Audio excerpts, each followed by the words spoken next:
It's been a while and I put my work in now. Stay down for you, yeah, we ride it out.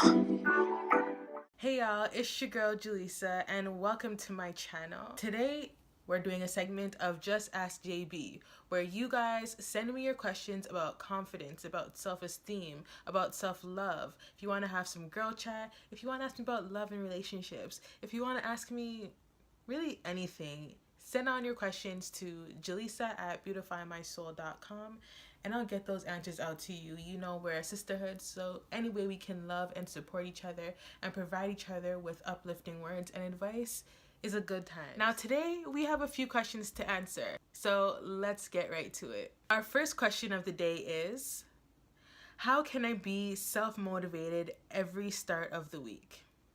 Well, let me start by saying this. For a long time, I really had no motivation. And I guess it's because I didn't really know what I was being motivated for. So a great way to start is to figure out what exactly you're being motivated about or motivated to do. What is the end goal of this whole motivation? I mean, a lot of people talk about having a reason why you're doing something. So once you know the reason why and you know that anything that you are doing will really benefit you and get you to this reason why or provide you with the end results of the goals that you're going for, that always helps. So ask yourself, what am I motivating myself to do? Secondly, a great way to go about being motivated at the start of every week is to figure out your weekly goal. What is your goal for this week specifically? Is it finishing an assignment? Is it drinking a certain amount of water for the week? Is it exercising a certain amount of times for the week? What is your goal by the end of the week? Breaking down your goals into weekly chunks kind of makes things more realistic for you. So you're able to say, okay, this is what I need to have done by Saturday. This is what I need to do Thursday, Tuesday, and Monday in order for me to have this completed by Saturday. We can admit it. It's Monday. It's really hard to get back into our routine. On Sundays, sometimes we already put ourselves through a bit of suffering without even realizing it, because when Sunday comes, we're like, oh man, tomorrow's Monday. Gotta go back to work, gotta go back to school, back to reality. So changing your mindset will definitely help you in regards to being motivated at the start of every week. If you're going into Monday thinking, this is a new day for me to win, I'm gonna win today, I'm gonna succeed today, today's gonna be a great day. You start with music, you're very joyful and happy. You kind of set that intentions for the week, and you start your week off on a great note because you're happy and because you're being conscious of, like, you know, your mindset. That is definitely a huge one, even on a daily basis, not even at this just the start of the week, but having that mindset that you're going to have a positive week and things are going to be great. You kind of need to speak these things into existence, and you'll be able to figure out a way to be happy and productive throughout the rest of the week when you're starting the beginning of your week off in such a high positive mood. Our second question is, how do I manage my finances as a student? You have finances as a student? Because I know when I was in school, I didn't have no finances. I'm joking. Okay, managing your finances as an adult is generally kind of difficult if you don't kind of pay attention to how you're spending your money and budgeting and things like that. I would say as a student, budgeting is key. Key.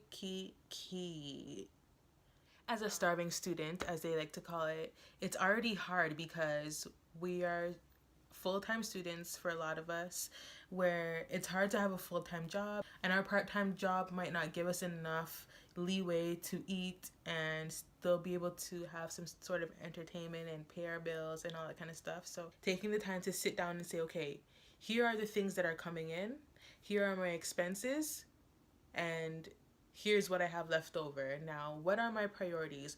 What are the things that I need in order to invest in my goals?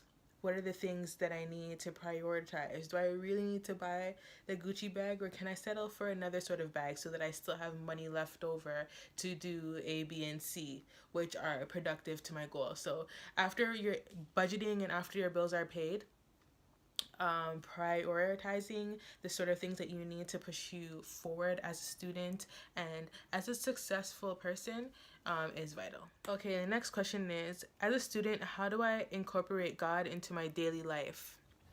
I would say whether you're a student or not, incorporating God into your daily life is very important.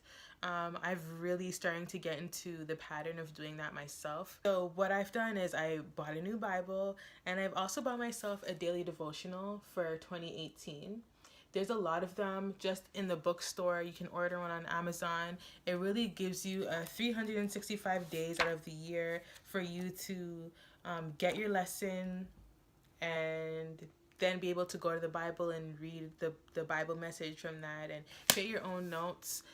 Also, of course, prayer and giving yourself time for worship. I know that once a week or whenever we're able to get to a church service, there's praise and worship. But, you can just spend the time to praise and worship on your own. We don't always have to be listening or blasting our Migos and our Beyonce and whoever else you want to listen to. It's good to be able to vibe out and listen to that. But it's also great to just turn on some gospel music and have praise and worship on your own. Just because you're not in church doesn't mean it's not praise and worship. It's praise and worship with yourself and God. So there's time for that really at any time.